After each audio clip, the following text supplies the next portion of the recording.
Okay, people, this is my third video of my review of Stephen King's The Stand. So, this last review I wanted to do is about the characters in The Stand. There's so many, and there's so much to talk about that I didn't even want to talk about it. It just deserves a video of its own. So this video is all about characters of The Stand, what makes them good, what makes them bad, and what you can learn from them. Who is our cast? Number one is Harold. Harold is a pimply, overweight, insecure, small-town boy who falls in love with Frannie. He's rejected by his parents and others throughout the book. Harold slowly succumbs to the growing evil inside him. He's always in this constant battle with himself. He has an identity crisis. He seems to be one of those boys who's like overcompensating, and he drives others away from him because he's trying too hard. He is in vain. He is trying to become a leader and influencer. His own downfall and self-destruction is his pride, and also his letting go or inability to let go of his past. His insecurities are evident in everything he does. He hasn't really learned how to forgive, at least that I saw, and he didn't really develop a sense of compassion for himself. He has very poor leadership skills, and this is kind of something you could learn about leadership, or something I learned about leadership, is that no matter how much you try to hide it, people can see through insecurities, and they're just there. They're just there. Throughout the book, Harold would try to smile, but everybody could see it was just fake. They knew he was up to something, and they didn't trust him.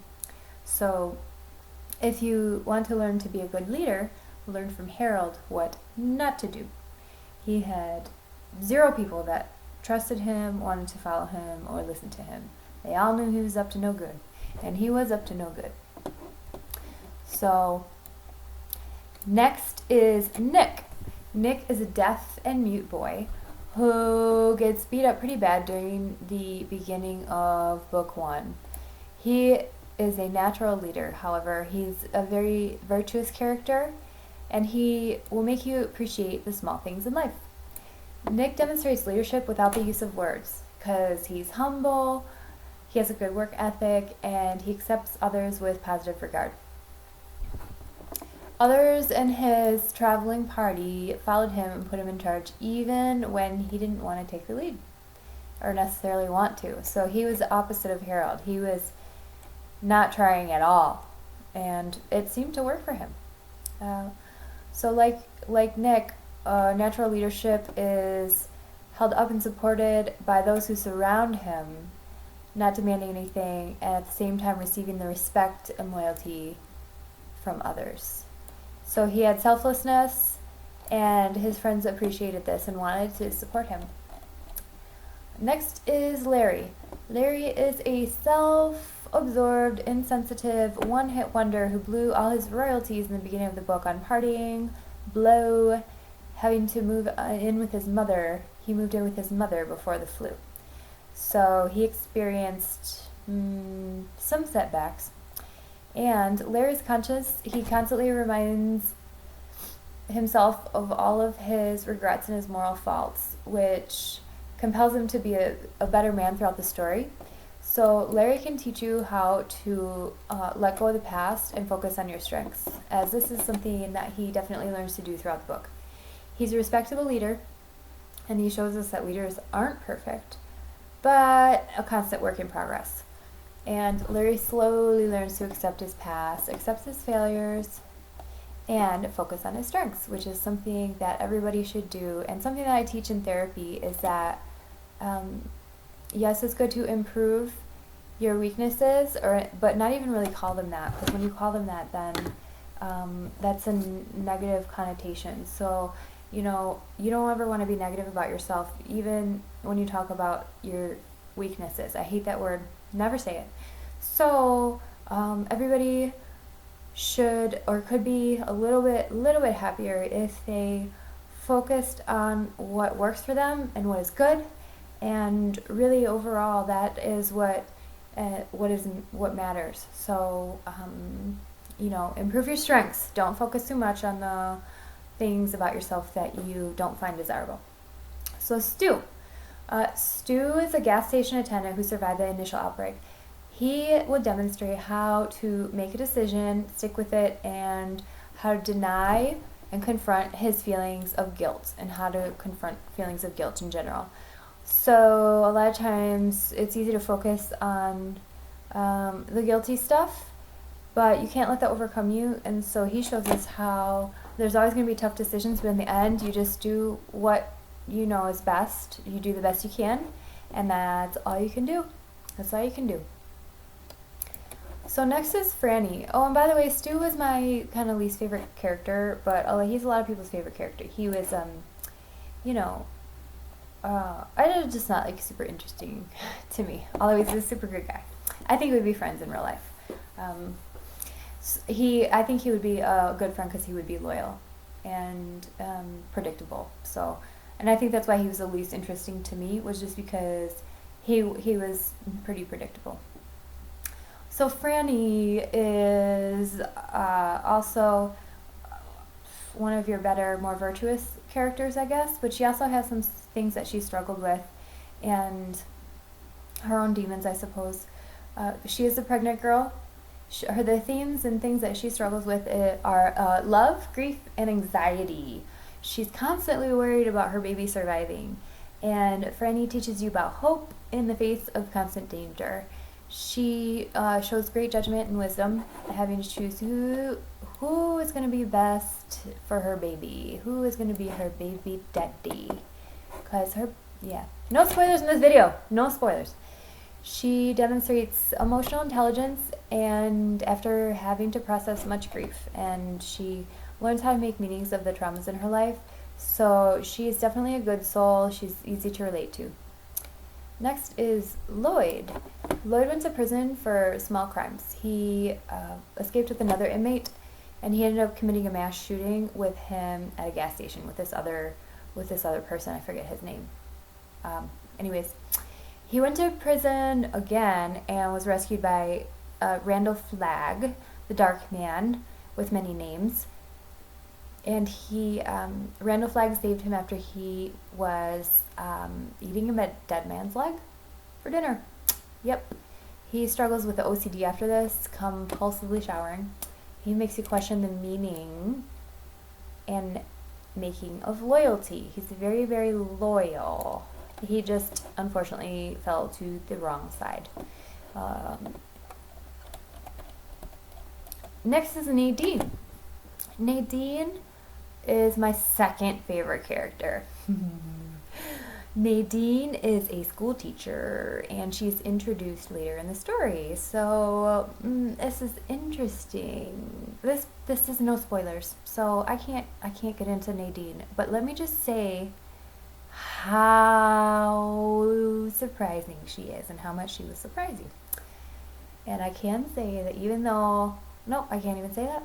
So let's just say she takes in an savage Asian boy, and nurtures him. She's a good, kind soul. She's a good, kind soul. And, sorry. She'll teach you about discernment. She'll teach you about the need for humans to belong and thrive, and then to belong to a group or purpose.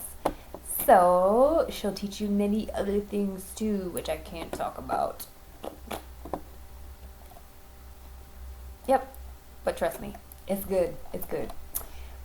So Glenn is an eccentric sociology professor who is happy that humanity has fallen, so he can retire and paint and do his arts. So that's kind of cool. He is a cornerstone character, And he is the one who's going to help rebuild society from scratch. He'll teach you how to organize, build a society, how to establish law and order, how to think positively in this kind of post-apocalyptic world. He'll teach you philosophical and societal insights, and that would be great to know if society ever was demolished. Tom. Tom, this mentally challenged boy rescued by Nick, and he was brought to the free zone. Tom, well, let me say Nick brought him to the free zone. Tom is endearing and addicting. He has simplicity of his character and kind of an ignorance of evil and in a, like a childish, innocent kind of way.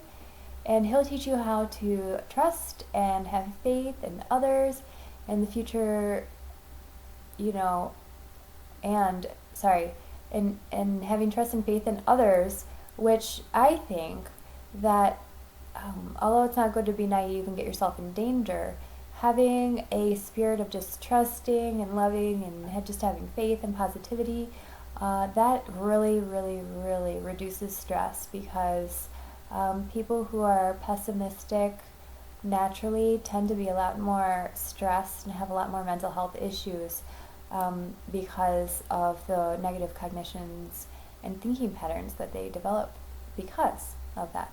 So I always recommend to the people that I work with to always know the dangers of the situations, and it's good to be realistic. And definitely I find pessimistic people are very humorous a lot of times, and I love their personalities. It generally tends to cause them more harm than good over time in most situations in general. So, Rita.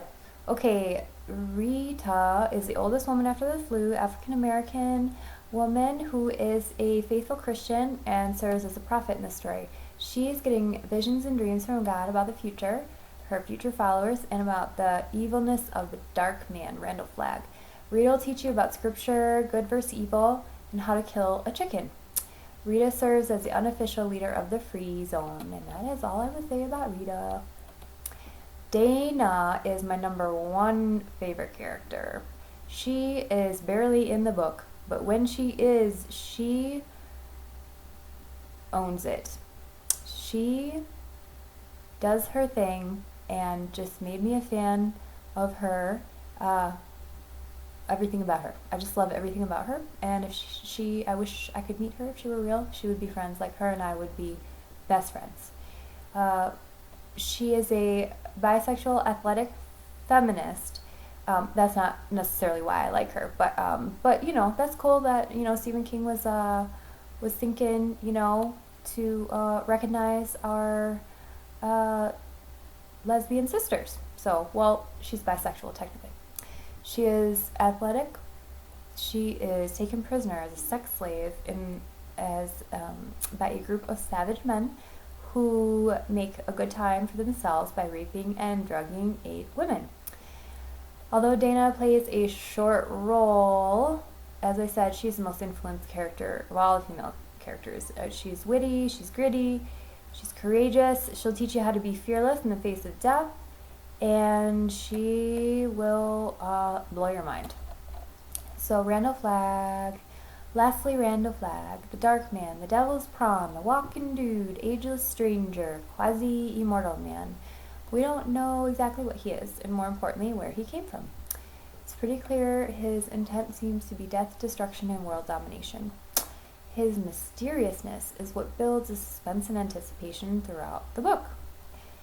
All we know is he has some strange power, and that draws the vulnerable to him.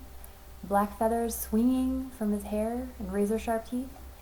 He also can make people go mad just by looking at them, which I thought was a really interesting superpower, almost sci-fi. I wish Stephen King would have built more on that, and as I said in my other video, I wanted more Randall Flagg. I wanted more of this. But I only got a little taste. But actually, that might have been genius, because I heard Randall Flagg is in the Dark Tower series by Stephen King. Ooh, Stephen King, you are so crafty.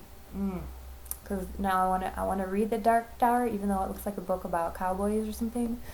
I heard it was fantasy and I heard it was good, but I heard that Randall Flagg is in it, so now I'm going to want to read that series so I can have more of me some Randall Flagg.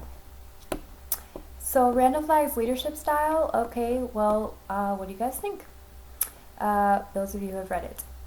I think his style is leading by fear, and the results of this are blind followership by the vulnerable, which kind of made me think about, Adolf Hitler and the techniques and tactics he used to scare and manipulate people, but also this strange art of making people feel like they are helpless so that they will blindly follow anybody saying anything at all. So again, I wish I could have got more of him within his city of Cicero, Las Vegas. I wish I could have got more about, why did all these people follow him? Like, what was he telling everybody? What was his initial, what was his hook more? Because we got some interactions with him and some various characters, but we didn't get a lot of him, like, leading his army, or not, and it wasn't even really an army, it was just a society, but, like, how did he gather all these people to follow him like this, other than the dreams and nightmares and, like, weird mystical stuff? So, more Randall Flagg, please. He makes other people follow him by the fear of death, though, abandonment, and rejection. Preys on the weak, exposing and exploring their faults for his own benefit. He is deceptive, but in the end, he only takes. So these characters are seriously as real as can be.